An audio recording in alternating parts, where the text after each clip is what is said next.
Pape Sané, journaliste et spécialiste de football local, revient avec nous sur cette finale inédite. Il est l'invité de ce 20h. Benno Bokk Yakaar a tenu son meeting pour la candidature du chef de l'État en 2024, un meeting qui a refusé du monde à Pikine. Toutefois, des affrontements ont éclaté entre partisans du maire de Djiddah Thiaroye Kao et ceux du maire de Mbao. Le calme est revenu une heure avant l'ouverture de la rencontre. Dernier réglage avant l'inauguration de l'université Cheikh Ahmadoul Khadim, prévu ce lundi 6 février, d'un coût global de 37 milliards de francs CFA. L'université affiche à terme une capacité d'accueil de 10 000 étudiants. Voilà pour les titres. Le développement, c'est tout de suite.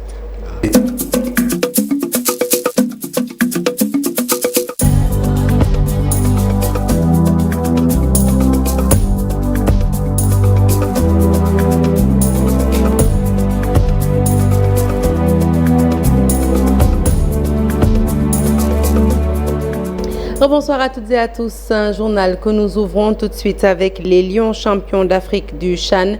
L'équipe au grand complet va être reçue par le chef de l'État au Palais de la République dans la soirée. Mamadou Ndiaye, bonsoir.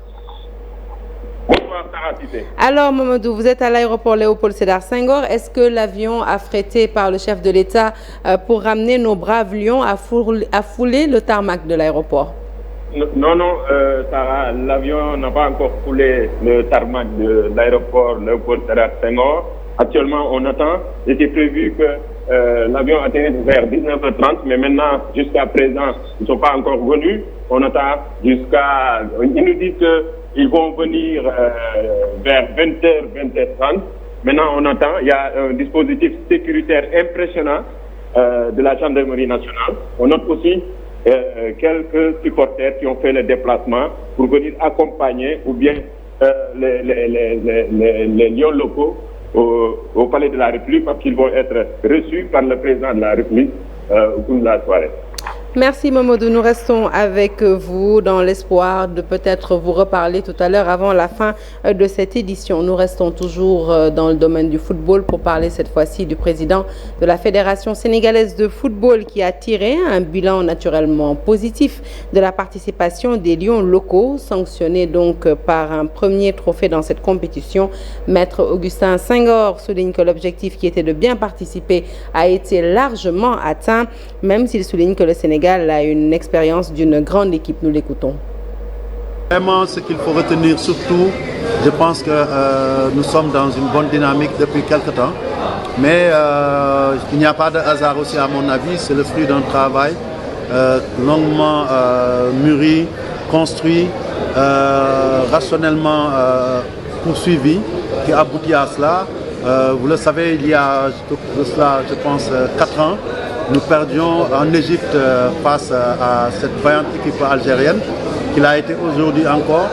Et depuis lors, nous n'avons cessé de progresser, d'avancer, parce que justement, c'était un travail au long cours qui demandait confirmation à travers des résultats durables et dans toutes nos sélections. Aujourd'hui, on est fiers d'avoir gagné un beach soccer en 2022, gagné avec l'équipage la CAN en 2022, et de commencer l'année 2023 de la plus belle des manières avec ce CHAN pour lequel nous n'avions plus participé depuis quand même 12 ans, depuis 2011, et que nous venons remporter ici en terre algérienne face à une très bonne équipe algérienne qui n'a pas démérité, mais nous savons maintenant ce que gagner veut dire et nous continuons à nous battre pour ça.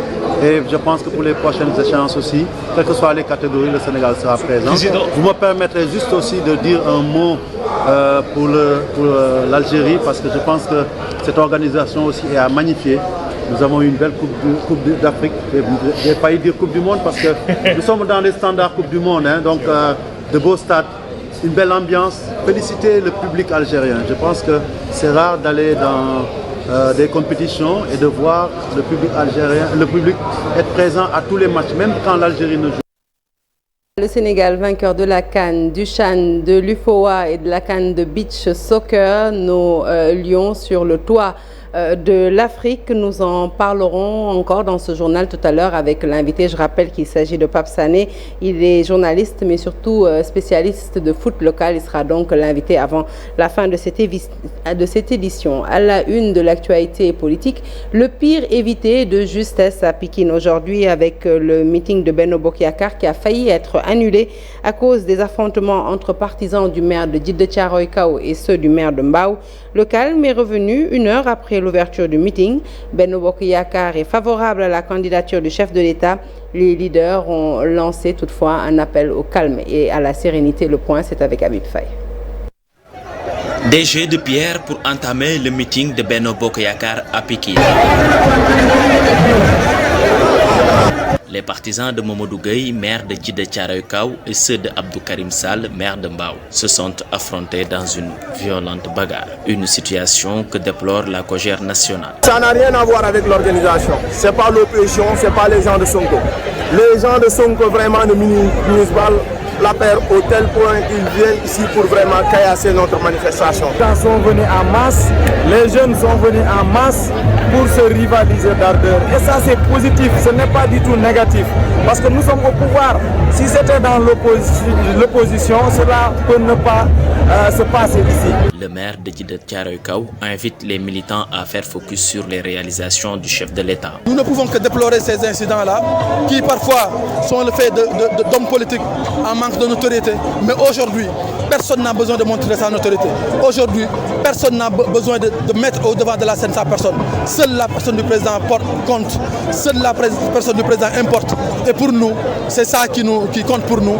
Benno Bokk Yakaar va porter la candidature du président Macky Sall qu'il appelle deuxième quinquennat. Même les grandes personnes sont sorties aujourd'hui. C'est pour que la République soit encore debout au Sénégal.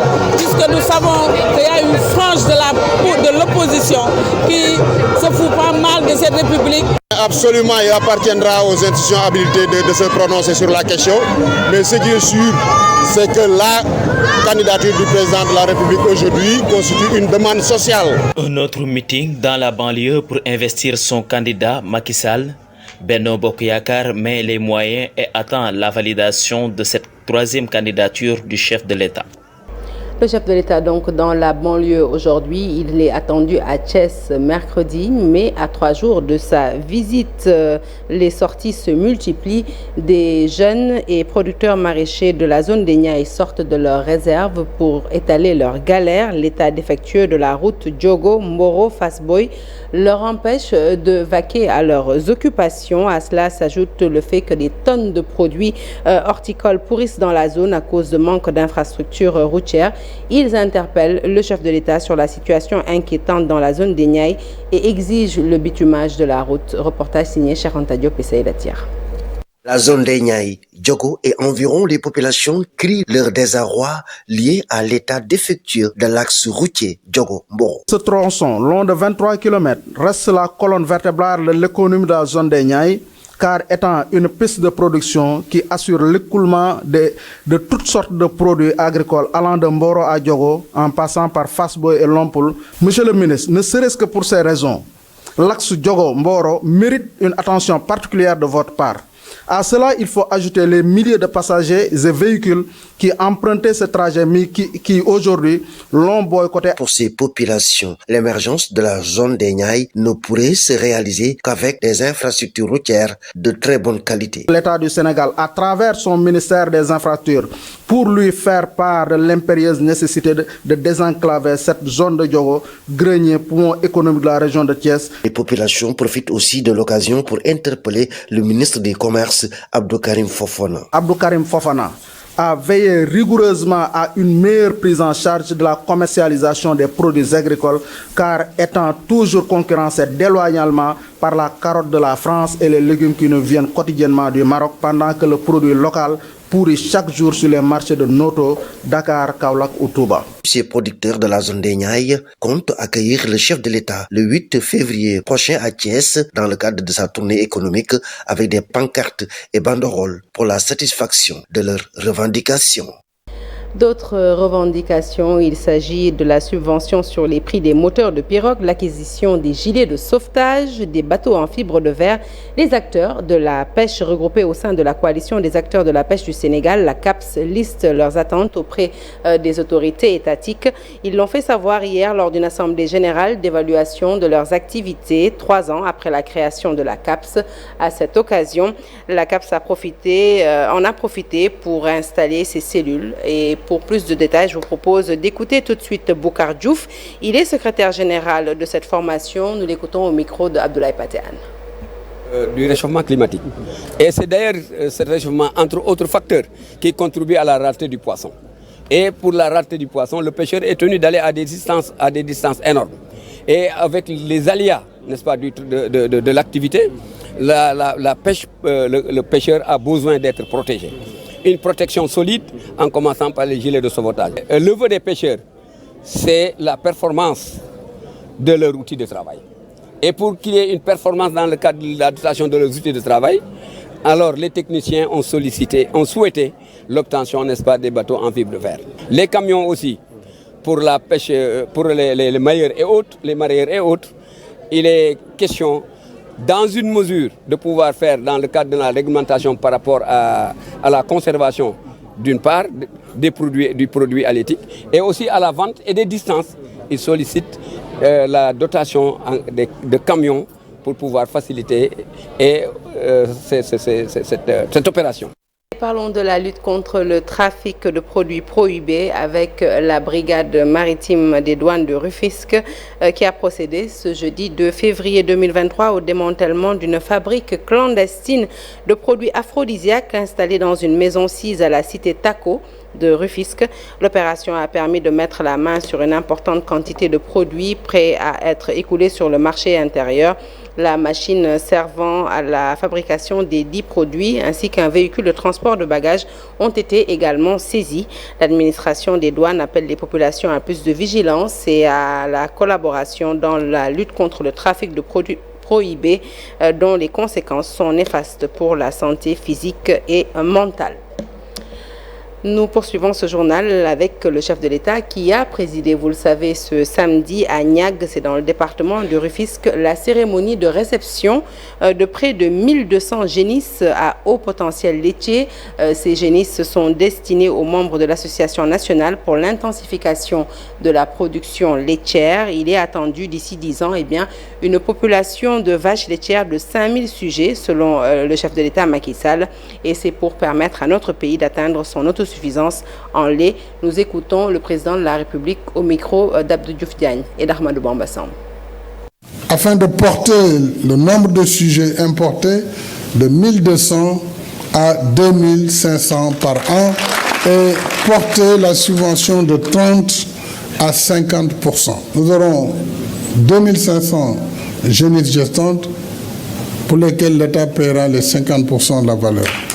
Et c'est extrêmement important de moderniser ce secteur de l'élevage.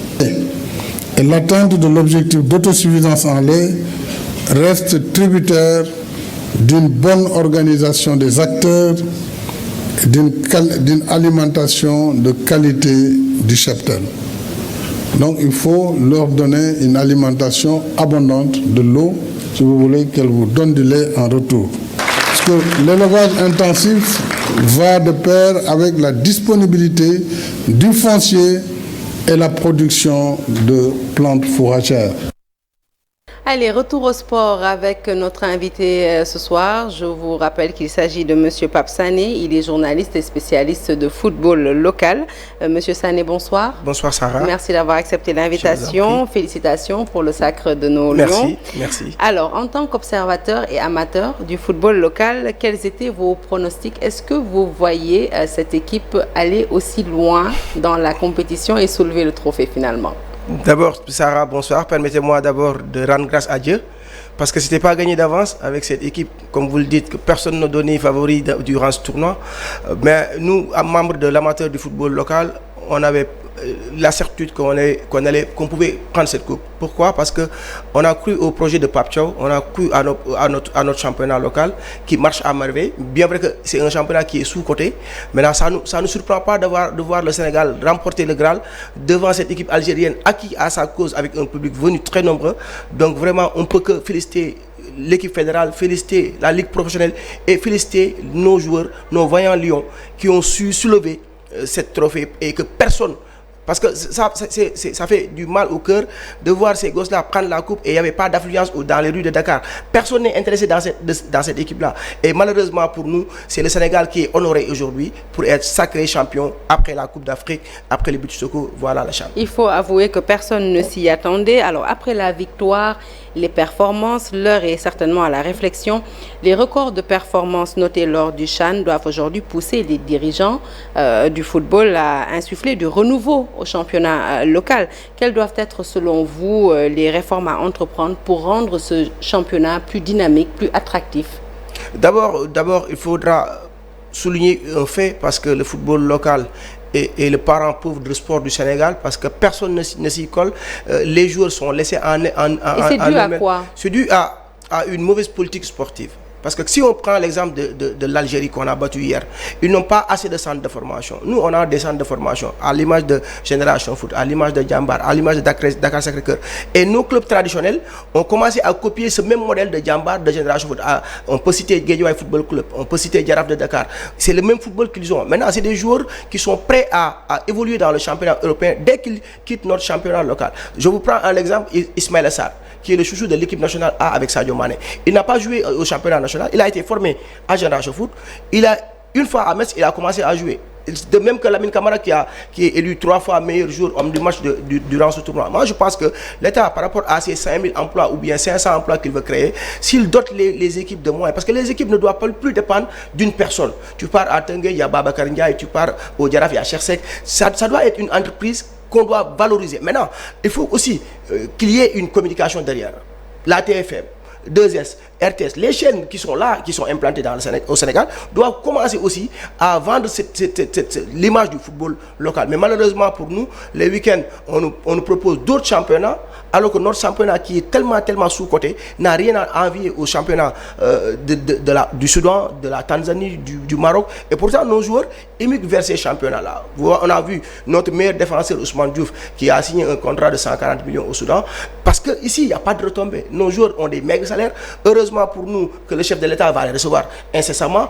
Prions pour qu'on leur donne ce qu'on a donné à l'équipe première, parce que c'est des footballeurs. C'est demain, ils seront dans l'équipe de Aliou Cissé. Un Lamine Camara, ça fait rêver de penser que Lamine Camara doit jouer en équipe nationale A avec Pathé Ciss, avec Pape Matar Sarr. Un garçon comme Ousmane Diouf, je l'ai dit, un garçon comme Mamadou Sané. Le gardien qui est le meilleur gardien du tournoi, Pape Mamadou Sy, le gardien qui nous vient de Louga. Des gosses qui habitent le Sénégal. Ils habitent Djouloulou, ils habitent Maka Koulibanta, ils habitent un peu partout dans le Sénégal. Donc je pense que l'État est en train de faire des moyens d'augmenter les infrastructures sportives. Maintenant, sur le plan des rémunérations, c'est là où on doit mettre l'accent. Pousser les sponsors qui vont même venir, parce que nous sommes champions maintenant, ils vont venir courir derrière l'équipe. Je pense que la Ligue Pro va mettre les guillemets concernant ces derniers, à ce qu'on accompagne les clubs. Parce que si on voit, je ne cesse de le dire, un club comme Pikine, moi je parle de Pikine, où il y a Sarr qui est à Pikine, les ICS qui sont à Pikine, et devant leur maillot, il n'y a rien. Et pourtant, il y a une usine qui est sur place, NMA Sanders, qui sponsorise Djambar qui est à Sali.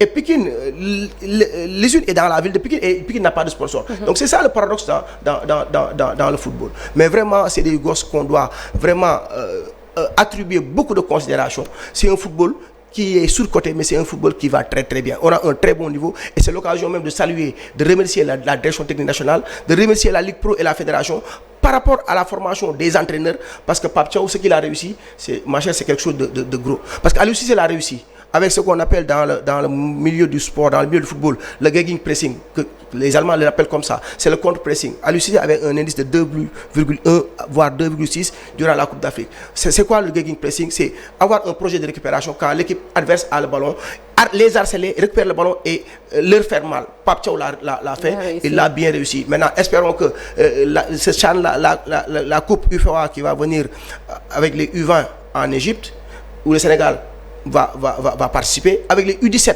en Algérie encore. Prions pour que la Coupe revienne, parce que 2022-2021, c'est l'année du Sénégal. On doit même changer le calendrier en disant janvier, Sénégal, mars, avril, mai, parce que février nous réussit.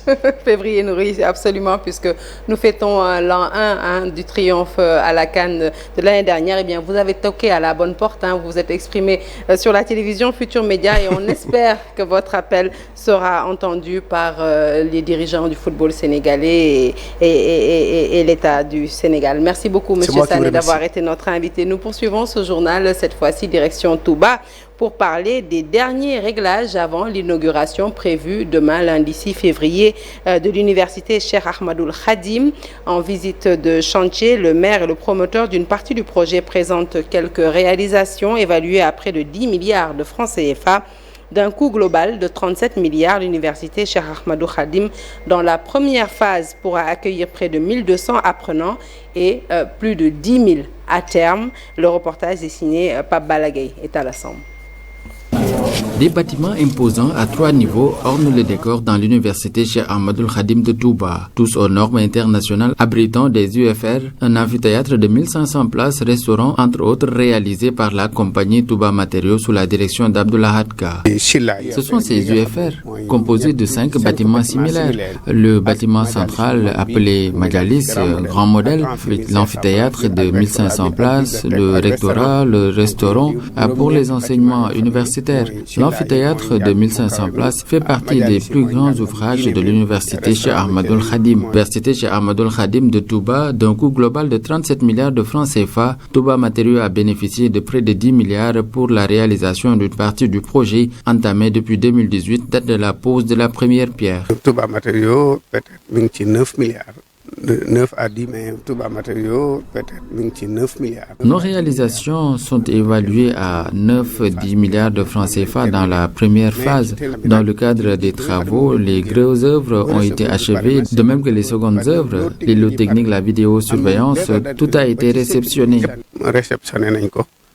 Bureau de contrôle international. Travaux réalisés en partenariat avec des experts turcs, il a été question d'opérer un transfert de compétences. Tout a été fabriqué ici et monté. Ça a permis de créer des emplois. L'aspect sécuritaire, un des volets importants dans la réalisation du projet, tout est de mise, renseigne le conducteur des travaux de Touba Matériaux, Ahmed Tchab. La vidéosurveillance qui permet, comme la cuisine, les gens qui font la cuisine, ils sont obligés d'être filmés pour au cas où il y a un malheur, les bâtiments, contours des bâtiments, les chambres techniques. Donc tout ça a été programmé. L'inauguration de l'université Cheikh Ahmadoul Khadim prévue ce lundi, les autorités religieuses et techniciens s'activent dans les derniers réglages pour la réussite de l'événement. Allez, parlons du pèlerinage à la Mecque édition 2023. Les acteurs se préparent pour mettre les fidèles musulmans dans les meilleures conditions pour effectuer leur Hajj. Un symposium a été organisé dans cette optique à Dakar. Objectif, échanger avec les partenaires, des voyagistes privés en l'occurrence, pour trouver les meilleurs services une fois à la Mecque ou à Médine. Le compte rendu est signé Ibou Diouf et Diafaraba.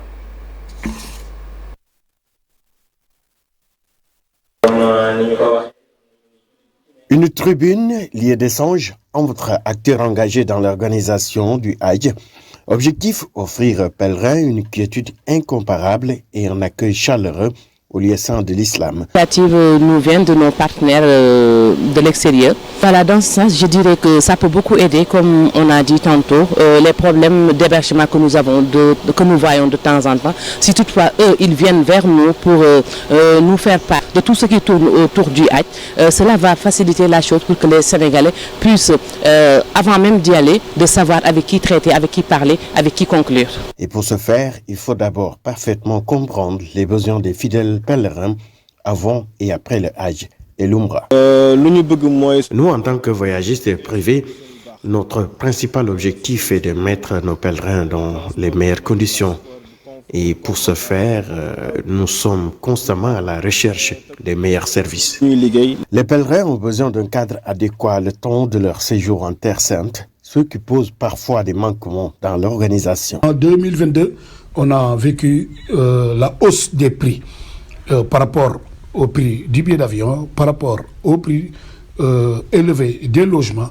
Et nous demandons à ces Saoudiens de bien vouloir revoir des prix intéressants en faveur et à l'intérêt des voyagistes privés.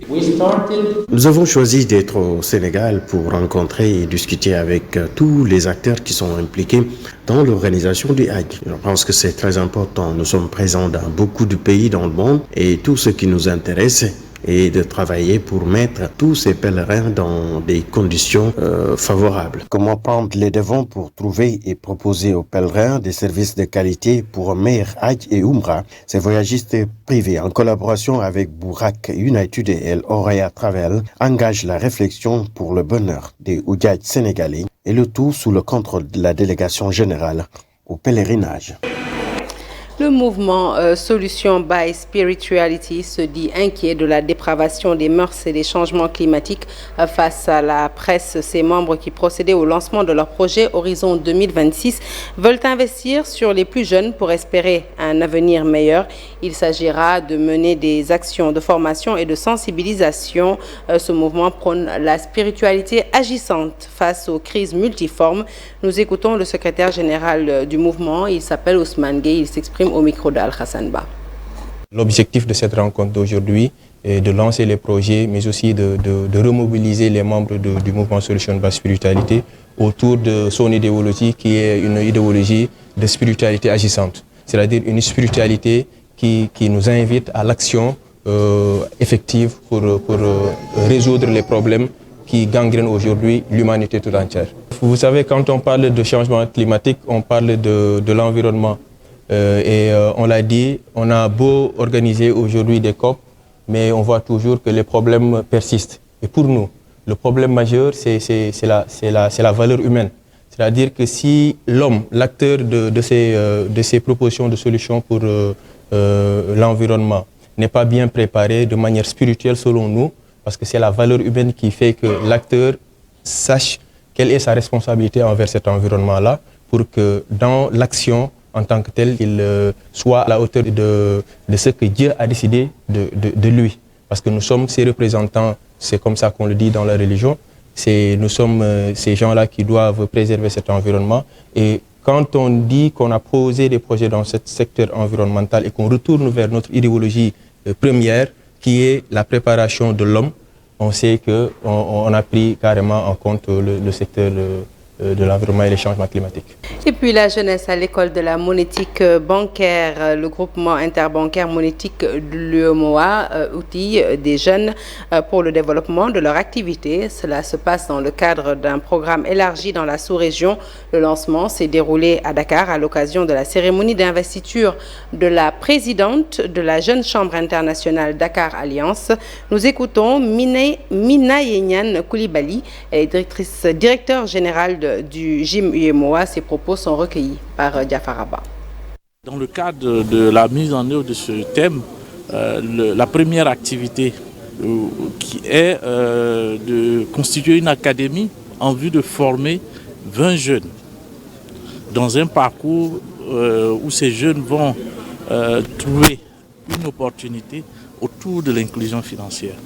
Et pour cela, l'académie va consister à leur donner les bases de comment on passe d'une idée simple au concept et du concept à une entreprise. Tout ce qu'il faut faire, comment il faut le faire, tout ceci sera enseigné à ces 20 jeunes. Et le GIM dont j'ai l'honneur de présider, de diriger, va aussi apporter sa pierre à l'édifice en proposant via notre académie, puisque nous avons une académie, GIM Académie, qui forme l'ensemble des employés du secteur bancaire. Nous allons leur donner les bases de la monétique. Et nous avons choisi 3 thèmes en général. Je dirais qu'on peut regrouper en 2 les bases de la monétique d'une part, et aussi leur présenter les nouvelles technologies qui peuvent être utilisées éventuellement pour, trouver des solutions ou de nouvelles approches pour favoriser l'inclusion financière. Fin de ce journal, merci de l'avoir suivi. L'actualité se poursuit sur toutes nos plateformes digitales, y compris ce journal que vous pouvez revoir sur nos différentes plateformes en replay. Excellente suite de programmes sur la télévision Futur Média et bon début de semaine à toutes et à tous.